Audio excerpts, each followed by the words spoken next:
Ngisathanda kuthola umbiko la ngocoach we Cape Town City. Angithi i-former coach of Cape Town City. Yabo, Eric Tinkler, the former Orlando Pirates coach, yabo, has been sacked by Cape Town City. Sengakhuluma ngaye ku-Eric Tinkler futhi ngasho ukuthi ngenzeka naye asekwe. Ngosikhathi ngikhuluma le ndaba la Brandon Truth ngosikhathi esacoacha i-Richards Bay.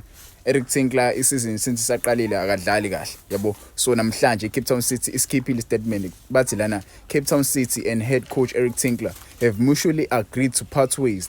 The club expresses gratitude towards Eric for the last 3 seasons, which he presided over the second, fourth, and fifth place finishes. We wish Eric the very best for the future. Yabo, the club will announce the new interim coach as we build up to an exciting new project for the 25-26 season and beyond. Yabo, sengakhuluma ngayo bafo namhlanje ke sebesikhiphile statement sebengixoshile. Yabo, after the game they played against AmaZulu babone lapho utsa kahle kahle.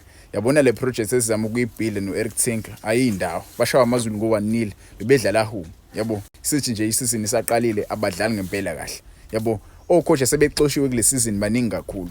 Yabo, baningi kakhulu and lento le iyakukhombisa ngempela ukuthi standard sebhethu Premiership so far si top kakhulu. Yabo, sithop ngempela. Ubani ucoach wena olandelayo oyitshela kahle ukuthi uzolandela lo waxoshwa? Ngangitshela lapho kuma comments ukuthi uba ucoach olandela uzoxoshwa.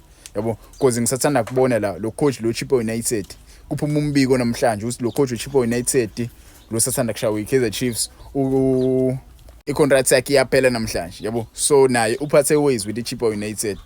Yabo, uphathe ways with iChippa United. Izinto eziningi nje ziyenzeka mfethu. Yabo, ziyenzeka izinto. No coach lo wayecoacha iMamelodi Sundowns le yashawa iMagesi ngo 2-1 kwi-calling knockout final waxoshwa naye. Yabo,